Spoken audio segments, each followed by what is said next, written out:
Job ব্রেকারের শুরুটা কিভাবে হয়েছে এইটা যদি একটু আগে বলতেন। আমার হচ্ছে গেমিং এর যাত্রাটা শুরু হয় আপনার 17 সালের শেষের দিকে। তো এরপরে তখন তো নর্মালি খেলতাম।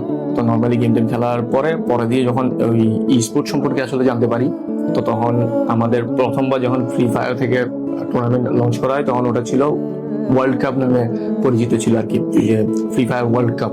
তো ওটা দেখার পরে হচ্ছে আমি চিন্তা করলাম যে অযথা আমি গেম খেলতেছি অনেক বছর ধরে, আমি প্রায় 2014 সাল থেকে আমি গেম খেলতেছি, কিন্তু কখনো এই জিনিসটা সম্পর্কে তেমন একটা আইডিয়া বা হচ্ছে তেমন একটা ইন্টারেস্ট আমার জাগে না, বা আমি নোটিস করি না বেসিক্যালি।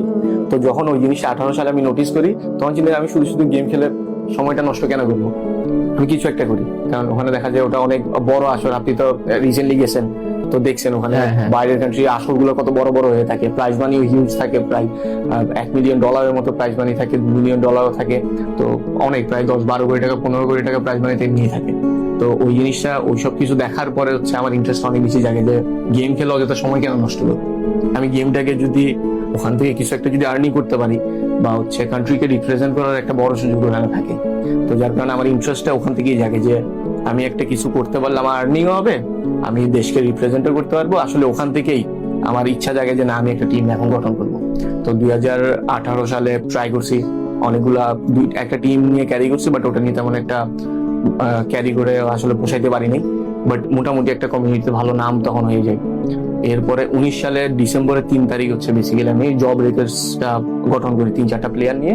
আমার পরিচিত যে প্লেয়ার গুলো ছিল ওদেরকে নিয়ে আমি একটা টিম ফর্ম করি, দি জব ব্রেকার্স নাম।